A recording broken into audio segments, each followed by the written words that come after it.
Hello friends, இன்றைக்கி variety dosa நம்ம பார்க்குறோம். ஆனியன் மட்டும் போட்டு ஆனியன் தோசை செஞ்சுருக்கேன். அடுத்து இன்னும் கொஞ்சம் வெரைட்டியாக பண்ணலான்ட்டு நான் வெங்காயம், கொஞ்சம் கொத்தமல்லி தழை, டொமேட்டோ கொஞ்சம் கட் பண்ணி எடுத்திருக்கேன். இதில் சால்ட்டு, சிக்கன் தூள் இல்லைனா மட்டன் தூள் சேர்த்து நல்லா பிசைஞ்சு எடுத்துக்கலாம்.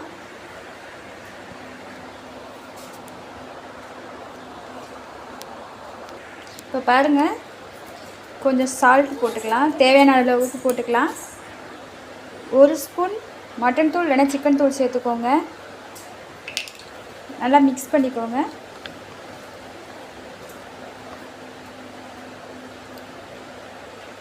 இப்போ தோசை ஊற்றிக்கலாம்.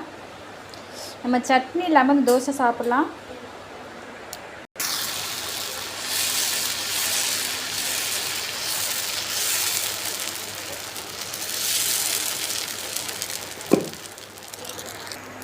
தோசை ஊற்றிட்டு நம்ம கட் பண்ணி வச்சுட்டு மிக்ஸ் பண்ணி வச்சுருந்த மசாலா எல்லாமே சேர்த்துக்கலாம். கையாலேயே ஊற்றுறதுலேயே எடுத்துக்கோங்க. இந்த தோசை சிக்கன் சேர்த்தது மாதிரி இருக்கும். சட்னி இல்லாமல் தோசை சாப்பிட்டா அவ்வளோ டேஸ்ட்டாக இருக்கும். ட்ரை பண்ணி பாருங்கள்.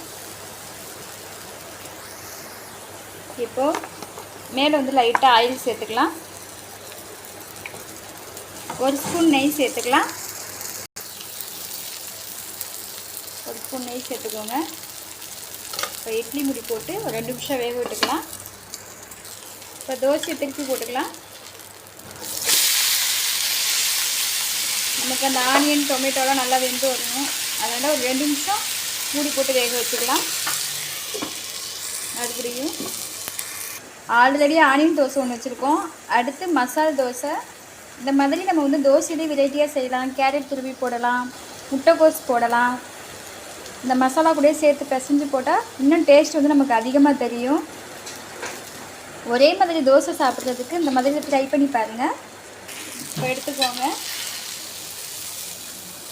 பாருங்கள், நல்லா அருமையாக வந்திருக்குன்ட்டு. இந்த தோசை கூட முட்டை கிரேவி சேர்த்து சாப்பிட்டு பாருங்கள், அவ்வளோ டேஸ்ட்டாக இருக்கும். என்னோடய வீடியோ பிடிச்சிருந்துச்சுன்னா சப்ஸ்கிரைப் பண்ணுங்கள் அண்டு லைக் பண்ணுங்கள் ஃப்ரெண்ட்ஸ். தேங்க்யூ.